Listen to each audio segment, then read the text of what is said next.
So the Bayonetta voice actress is urging players to boycott the next game because of being underpaid. All right.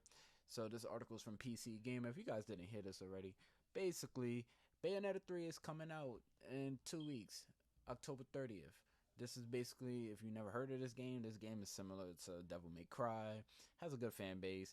The third game is a big deal because this is now exclusive only on Nintendo Switch. This is a platinum developed game, and the actual person that's voicing the character is Hellena Taylor. Now, she did the voice of Bayonetta for the first two games, and basically she went on Twitter and she was talking about why she's not voicing the third game, excuse me. And basically she claimed that she was offered only $4,000 to come back as the character for the game.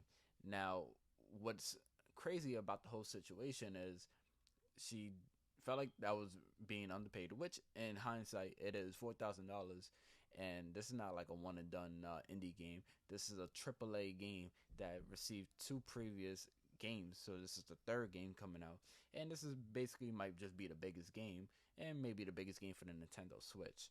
All right. Uh, she got replaced by Jennifer Hale, which is the voice of the female Shepard from Mass Effect. I think she also had a few roles in Knights of the Old Republic. And basically, she's calling gamers to boycott the game. If you have a pre order, to cancel it, get your refund and put the game in to a charity, donate it to a charity of your choice or whatever the case is. Now, a lot of questions is rising up for this for me because, you know, the game is getting pushed out this month, so that means she obviously knew she wasn't the role, or she didn't have the role for a couple of months now. So I just wonder what made her want to speak up now all of a sudden, instead of speaking up at the time that this all happened. I don't know. I'm not a game developer. I don't know if there's some NDAs or some contract that she could have speak on it, but that's not the point. Next question that arises is Jennifer Hale, which is the new voice actress.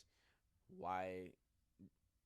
Well, the question is, did she take $4,000 for this role? And if not, did they offer her more?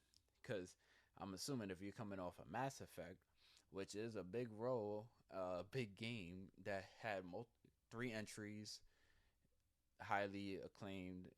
I would say probably a little more popular than Bayonetta, since Bayonetta is more of a niche, or has a not a it's popular, has its own fan base, but it's not as big as Mass Effect, which is a household name, or you could say it's a household name. Did she take that $4,000 pay cut, or did they offer her more? These are questions that we don't know, and a lot of people, a lot of gamers are in support of this, because I support. I think any creative in any field or any space should be getting the correct amount paid out to them, especially if you're a lead voice actor on a big game like this that is making millions of dollars.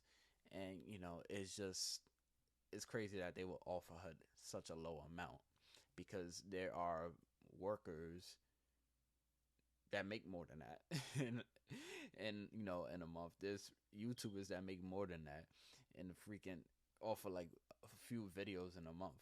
So it's kind of it's flabbergasting that somebody in the gaming industry is not even getting paid the same as a gaming journalist, or a gaming YouTuber, or a Twitch streamer. These people make more money than the person that's actually creating it and bringing the character to life. Now, what I don't agree with is all the people, mainly the gamers, that are going out pitchforks telling people, I cancel my pre-order, you should too. Now, if you want to know if I'm canceling my pre-order, I'm gonna just give that a hard no, just for the simple fact I have the special edition. I basically, you know, have to fight to get that one. It's not easy to come by. And if you want to cancel it, that's on you. That's your prerogative. You canceling it doesn't have any effect on me. I understand they're trying to send a message to the industry saying that you can't underpay your workers, but I think that's just the wrong way of thinking about it, just for the simple fact she's not the only one that contributed to the game. You have game designers, sound design, You have the storyboard writers, the people that write the storyline. You got the people that write the actual script. You have other game voice actors. You have the people that put the game together to make sure the physics is in place. The people that do the debugging, the people that do the coding. There's a whole bunch of other people that are getting paid, and not saying that her role is less significant, but these people also have to get paid too. And basically, if another sequel was to come through, it would be based off of the success of Bayonetta 3. If Bayonetta 3 doesn't do good, these people might not be having a job for the next game, or they might have a hard time finding work in the future.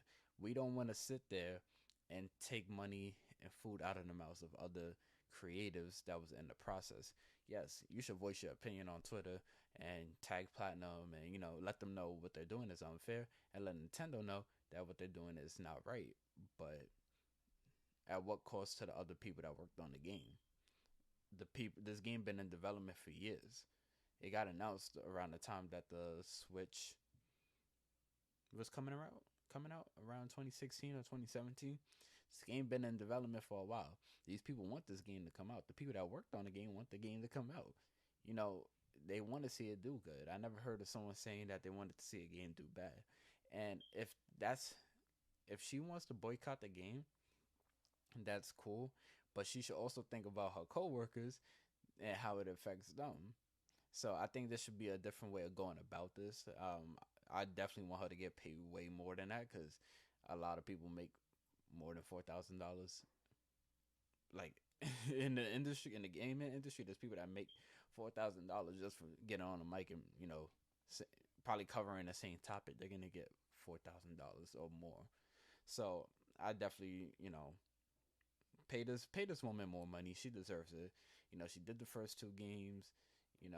I mean, right now it's kind of set in stone. She's not gonna obviously go back and revoice the character, but Platinum should take a stand and make it right.